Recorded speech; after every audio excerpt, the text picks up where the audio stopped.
Kabla sijapatiana statement yangu, ninaarifiwa ya kwamba kuna representation from FIDA.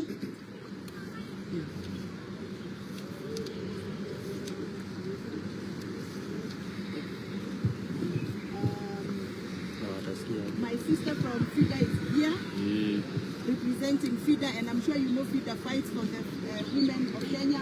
Yes. These are the people who made us who we are today. If FIDA never worked with me when I was a young woman, I remember when I was a young woman, I used to work for the media, and I got myself into a lot of trouble many times. I fought with MYKE government in 1999.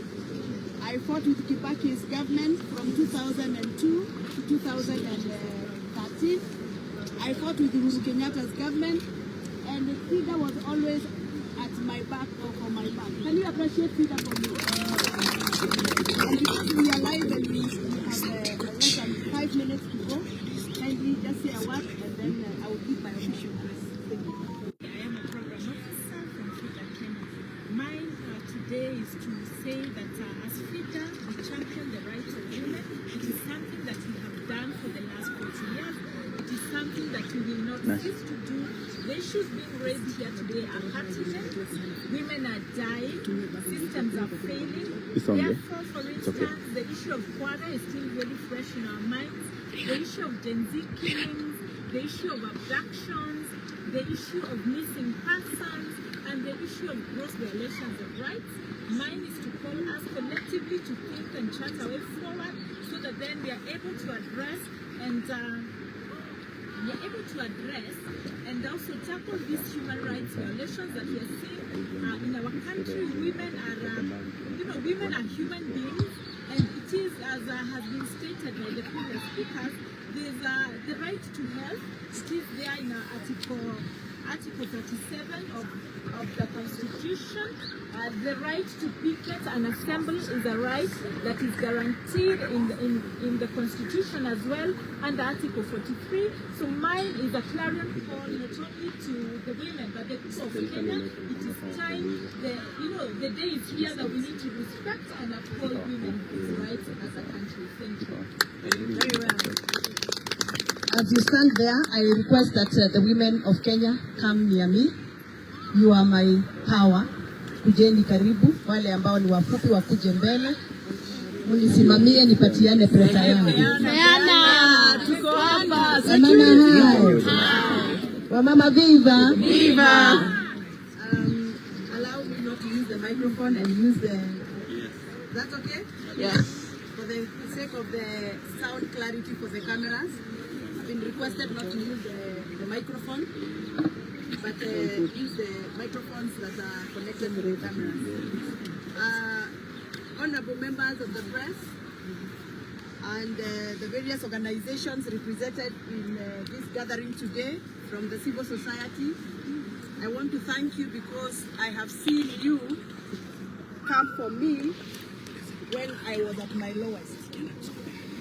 The day I was petitioned out of Parliament for not accepting a flimsy answer from the Cabinet Secretary in charge of Interior, Kipchumba Murkomen, I was at my lowest as I walked out of Parliament when other women in the same house were jeering at me.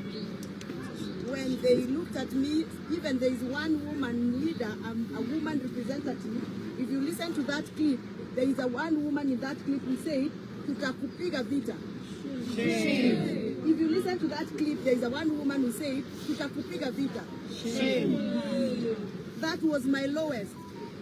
My lowest because I have been in the women movement in this country since I was 19 years old. I have been participating in the arena of trying to make sure that women politicians get political space for them to make critical decisions like the one I'm trying to make. It defeated me to see women representatives and women MPs watch me as I was getting patronized by men, including the speaker himself, and they never defended me for standing for the rights of the women of Kenya. That is the lowest Kenya has gone on matters of women's rights. So on Wednesday, 13th August 2025, I staged a protest in the National Assembly against the Cabinet Secretary for Interior and National Assembly Administration, Honorable Kipchumba Murkomen, for failing to effectively oversee the arrest of the prime suspect in the femicide of 42 women whose bodies were discovered at Kware dam site in July of 2024. In response, the Speaker of the National Assembly, Honorable Moses Wetangula, issued a 20-day suspension against myself, barring me from using my office and from appearing in Parliament to represent my constituents, some of whom are here with me today. This is punitive action, and it is viewed as an attempt to silence both myself and the broader anti-femicide movement of Kenya, which continues to demand accountability from security agencies for failing to protect Kenyan women and girls from gender-based killings. In his response to my question in Parliament on the Kware dam site murders, the CS Murkomen confirmed that after 13 months, the Directorate of Criminal Investigation, that is the DCI, has only positively identified 5 out of 42 bodies. Please note, after 13 months, that is 1 year and 1 month, they have only been able to identify only 5 out of 42 bodies. He further admitted that since 20th August 2024, the prime suspect Collins Jumaisi escaped from police custody. The DCI has made no meaningful progress in locating him or identifying other suspects. Since 2016, over 930 women have been murdered in Kenya. I want to repeat, since 2016, over 930 women have been murdered in Kenya, yet only 216 perpetrators have been prosecuted. CS Murkomen's failure to aggressively pursue the perpetrators of the Kware femicide cases not only demonstrates contempt of the victims, but also reinforces the pattern that, under the current government watch, perpetrators of femicide can kill women and traumatize family with impunity. Speaker Wetangula's decision to act against myself, rather than holding CS Murkomen accountable for failing to fulfill his constitutional duty to safeguard internal security, further perpetuates this pattern of contempt against women's rights.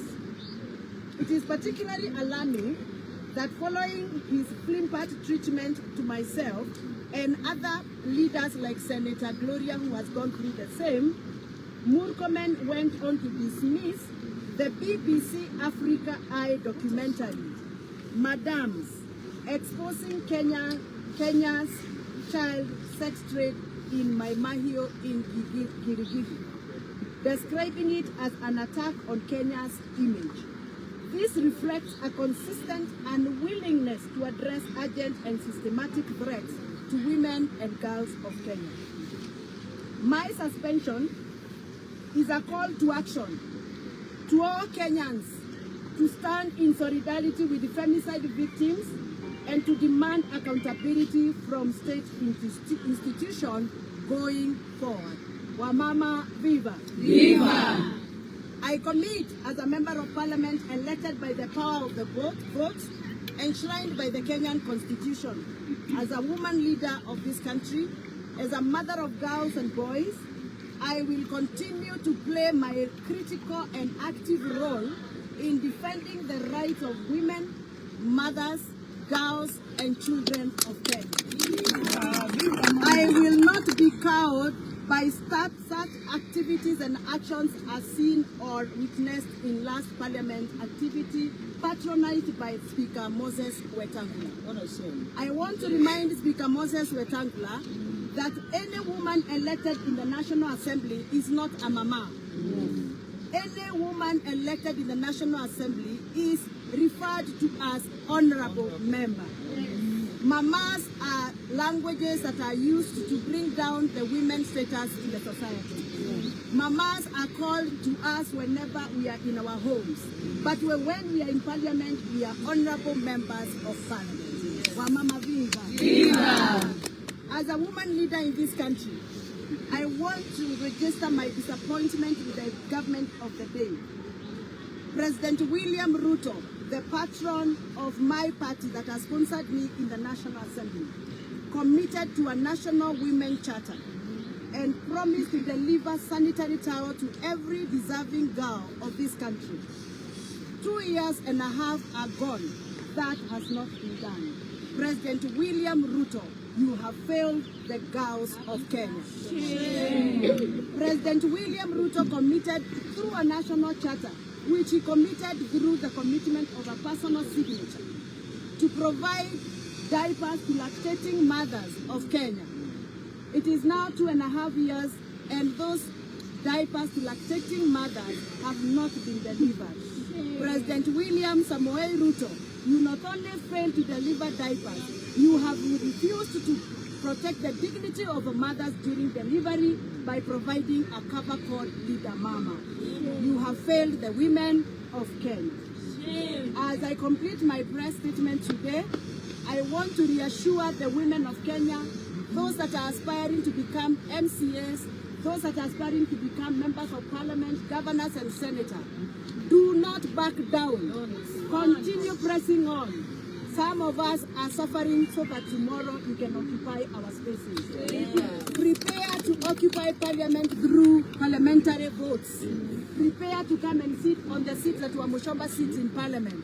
Prepare to be governors, prepare to be senators, so that our voice can be amplified as the women of Kenya. Viva Wamama Viva! Viva! Viva Wamama Viva! Viva! From today, we are continuing to rally the call to action to protect the women of Kenya from harassment from the police, harassment from patriarchal system of political parties, and harassment from their workplaces. Senator Oroba said something that I think Kenya has not heard. Her problems and wars started when she talked about sexuality, sexual harassment in the corridors of offices of government. Senator is speaking on behalf of so many women who are quiet.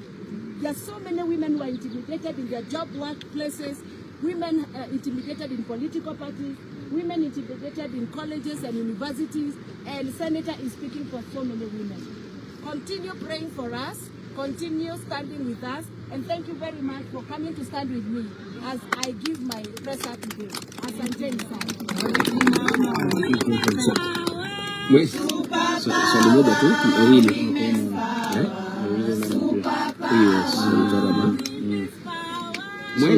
Mwesh, kuna maswali msiende, wangetulia kwanza tuulize maswali mawili. Okay, ladies, watulie tu.